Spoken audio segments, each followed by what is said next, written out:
자, 이제 웹서버에서 계속 알아서 처리가 되는 동안에 저희는 그럼 이젝트를 한 경우에 대한 부분들을 조금 다뤄보도록 하겠습니다.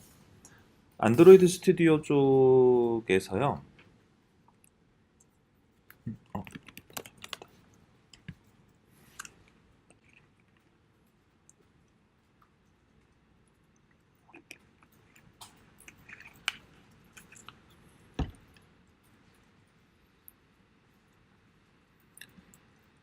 자, 저희가 이전에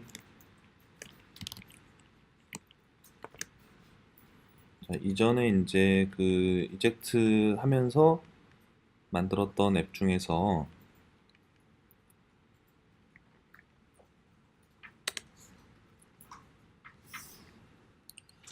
하나를 오픈을 해보도록 하겠습니다.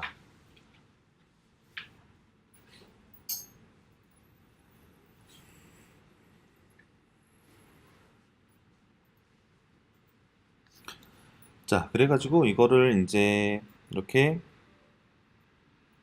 프로젝트를 열어가지고 작업을 다 끝낸 이후에 저희가 이제 빌드를 진행을 할 때 보면은 여기 빌드를 할 때 그냥 빌드를 하는 게 있고 사인된 APK를 생성을 하는 게 있는데 아까 얘기했던 코드 사이닝 부분이 이 부분 그 인증서를 포함한 APK를 생성을 하는 부분입니다. 근데 APK 이제 뭐 이게 로컬 테스트용이 아니고 배포를 하기 위해서는 반드시 사인된 APK를 만드셔야지 되고요. 그리고 이게 내가 로컬에서 테스트를 하더라도 거기에 이제 뭐 인앱 결제라든가 뭐 그런 것들은 인증서가 없이는 테스트도 진행이 안 돼요. 테스트 진행을 하려고 해도 반드시 사인된 APK는 있어야 되기 때문에 자, 사인을 해서 자, 기본 앱 우리가 이제 애플리케이션 만들던 기본 앱 모듈을 빌드를 하는 거고요. 여기에 이제 키스토어를 생성을 하라고 여기 나오게 되는데 여기에 키스토어가 아까 이제 엑스포에서 직접 만들어 주겠다. 우리가 직접 다 만들어서 관리를 해 주겠다라고 했었던 그 부분을 이제 실제 우리가 생성을 하는 부분이죠. 그래서 기존에 있는 거는 없는 상태니까 이건 완전히 신규로 만들던 거죠. 그래서 여기에 만들 때 자, 키스토어 저장되는 경로 프로젝트의 하위에다가 만들어 놓고요. 아, 지금 프로젝트 하위에 만들어서 올리면 안 되겠군요. 이거 저기 퍼블릭에 올라가는 거죠. 일단은 홈 폴더 밑에다 그냥 만들겠습니다. 홈 폴더 밑에.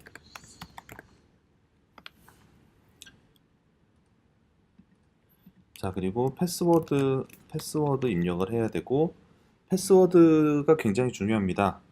패스워드는, 만들 때 이후에 이거는 뭐 우리가 이거를 어디 서버 같은 데서 만드는 게 아니라 우리 로컬에서 키스토어를 만드는 거고, 물론 서버에서 만든다 해도 만들 때 처음 참조했던 패스워드 같은 경우에, 그러니까 패스워드는 변경을 할 수가 없고, 그러니까 잊어버렸을 때 찾을 수 있는 방법이 없고, 그래서 꼭 패스워드 관리하는 프로그램들을 이용을 하셔가지고 키스토어 패스워드를 잘 저장을 해 두셔야지 되고요. 내용을 넣고,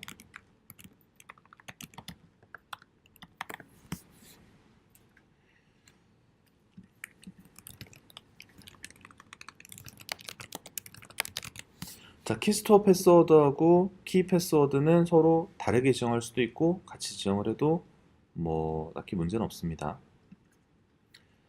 자, 여기 있는 내용들을 다 채워야 되는데 자, 제 정보 말고 앱 정보를 넣어 놓겠습니다. 다 똑같이 넣어야지.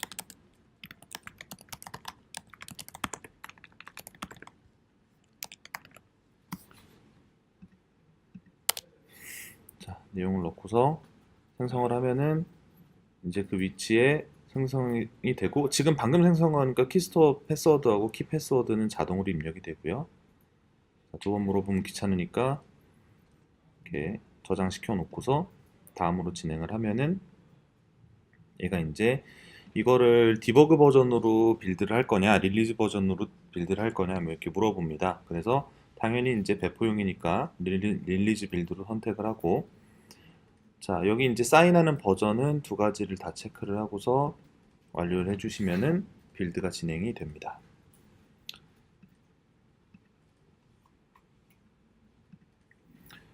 그래서 안드로이드 스튜디오 기본 형태로 저장을 하게 되면은요.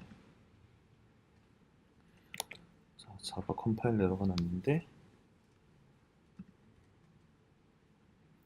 자, 일단 빌드를 하시면은 여기 그 M 밑에 이제 이 빌드 말고 릴리즈라는 디렉토리가 생기고 그 안에 파일이 생성이 됩니다.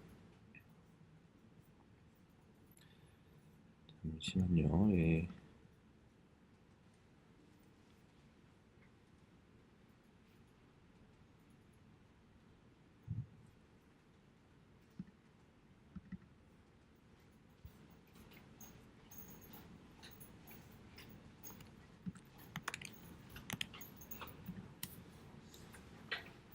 자,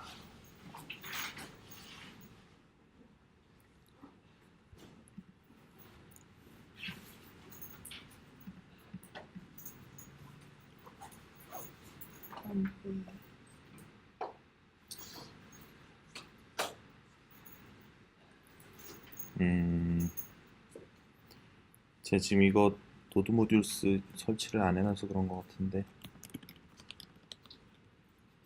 재설치를 다시 해야 될 것 같은데.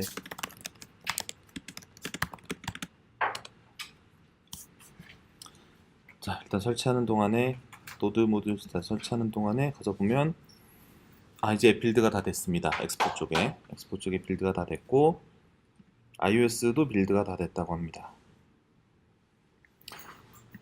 자, 그러면은 다시 홈페이지를 가볼게요. 여기 이제 안드로이드 쪽도 이제 컴플리트, 그리고 iOS 쪽도 컴플리트 다 완료가 됐습니다.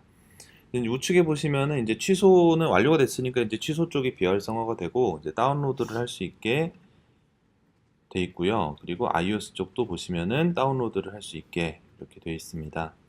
그래서 안드로이드 쪽부터 먼저 해보죠. 안드로이드 쪽은 다운로드를 하게 되면은 APK 파일을 다운로드를 하게 되고요.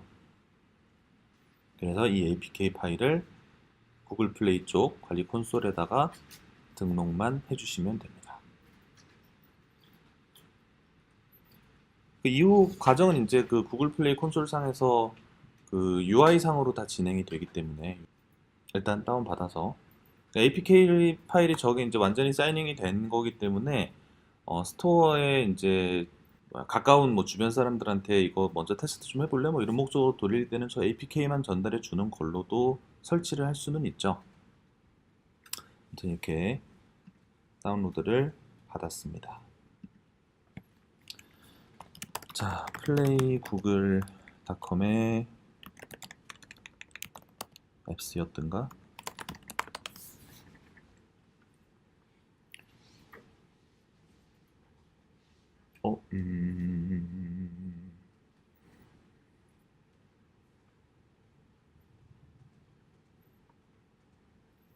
제 개인 계정은 연결을 안 해놨군요. 이거는 제가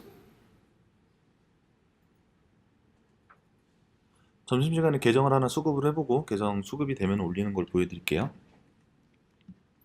iOS 쪽도 다운을 받고요. iOS 쪽은 용량이 꽤 큽니다.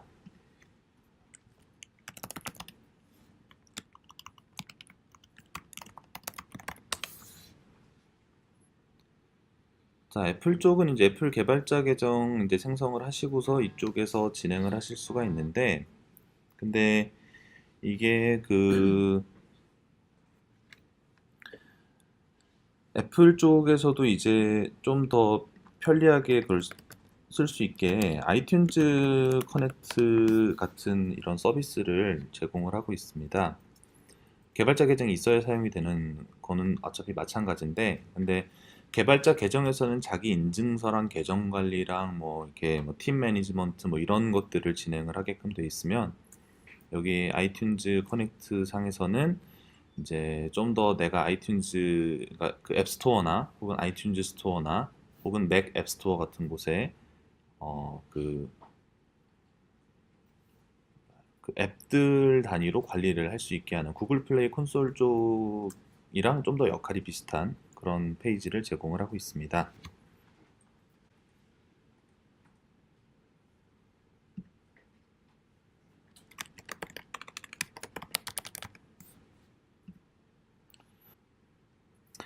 자, 로그인을 하시면은요, 여기 이제 앱을 관리하는 화면이 있고, 애플 개발자 센터는 한글 페이지가 지원이 안 되지만 아이튠즈 커넥트는 한글로 안내가 나와서 조금 더 사용하기가 편하죠.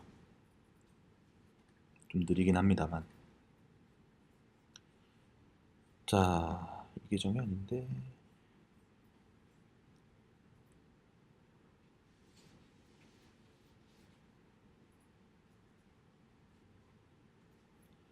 자, 이미 이제 등록을 한 게 하나가 있긴 있어요. 그래서 이거 이제 1.0에서 제출을 하진 않았습니다. 어차피 깔 거. 자, 근데 이제 그 안에 이제 보시면은 내용들을 이렇게 넣게 돼 있는데, 여기 이제 처음 앱을 추가를 하면은요, 신규 앱을 추가를 하면은 내용은 정말 단순하게 넣게 돼 있습니다. 여기 이제 iOS만 대상으로 하는지, tvOS까지 대상으로 하는지랑 이름, 그리고 기본 언어, 그리고 번들 아이디. 번들 아이디 같은 경우에는 지금 그 번들 아이디는 그러니까 프로비저닝을 자기가 만들었으면 만들 때 당시에 넣었던 값인데요. 근데 이제 여기 보시면은 음, 제가 이미 하나 써가지고 저기엔 없는데 여기에 그 iOS 그러니까 그 엑스포가 직접 만들어줬을 경우에는 그 만들었던 우리가 그 앱.jsn에 작성을 했었던 그 내용 있죠. 그 내용이 포함이 돼 있어요. 이 뒤쪽에 있는 이름들을 기준으로 보시면 됩니다. 뒤쪽에 있는 이름들 그 번들 아이디를 기준으로 이제 맞는 거를 선택을 하고 여기에 이제 그 보통 이제 뭐 SKU 같은 경우에는 유니크하게 그 앱 그 인식하는 그 이름을 넣으라고 하는데 뭐 저는 번들 아이디랑 같은 이름을 보통 입력을 합니다. 그래서 입력을 해놓고 생성만 누르시면은 이런 식으로 생성이 되고요. 그래서 처음에는 그냥 그 기본 내용만 넣고 하지만은 나중에 이제 개인정보 취급 방침 같은 부분들은 배포 시점에서는 URL을 꼭 만드셔가지고 그 내용을 넣어 주셔야 되고요. 저는 번들 아이디하고 SKU는 같은 값으로 넣었고요. 아이튠즈 커넥트에서 할 일은 이 정도입니다. 자, 그러고 나면은 여기에서 이제 그 최종적으로 여기에다가 앱 등록을 해놓고 나서 파일을 저기에다가 올려야 되는데 파일 같은 경우에는 애플리케이션 로더라고 기본으로 제공을 하는 프로그램이 있습니다. 엑스코드 설치 시에 같이 설치가 되는 걸로 알고 있는데 애플리케이션 로더를 실행을 하면은 여기에서도 로그인 절차를 거치고요. 저는 지금 로그인을 해놓은 상태인데 같은 개발자 계정으로 로그인 절차를 거치고요. 자, 앱 전송 선택을 하고서 다음으로 넘어가면은 파일을 선택을 하라고 합니다. 그래서 저는 여기 이제 그 좀 전에 받은 거, 좀 전에 받은 게 이거는 1.0 버전, 이거는 1.0.1 버전. 그래서 이 파일을 선택을 합니다. 자, 그러면은 그 안에 이제 뭐 프로비저닝도 들어 있고요. 뭐 여러 가지 설정들 입력된 내용들인데 그 내용들을 확인을 하고서 얘가 버전이 1.0.1이고 뭐 이런 내용들을 쭉 확인을 합니다. 그래서 확인이 되고 나면은 전송만 하면 되고요. 이게 단순 전송은 아니고요. 전송을 하고 나면은 이게 이제 제대로 빌드가 되었는지부터 뭐 여러 가지 그 검증 과정들을 다 거치는데요. 애플 서버에 전송하고 그 검증하는 내용들을 다 거치면은 이제 배포를 할 수 있는 배포 준비 상태로 전환이 되게 됩니다. 근데 이것도 시간이 꽤 많이 걸립니다. 그래서 그 급하게 배포했다가 그러니까 급하게 그러니까 뭔가 일정에 쫓기거나 뭐 기타 등등 여러 가지 이유로 배포를 우선 했다가 배포를 금방금방 다시 해서 올리기는 사실 좀 어려워요. 그러니까 항상 배포하기 전에는 테스트를 충분히 거친 후에 배포를 하셔야겠죠. 뭐 어느 일이나 다 그렇겠지만 특히나 이 중간에 걸쳐 있는 과정들이 많다 보니 안드로이드는 그래도 앱 등록이나 빨리 되지 iOS는 심사도 받아야 되기 때문에 패치도 하나씩 다 심사받죠. 그런 것들은 주의를 좀 하셔야 합니다.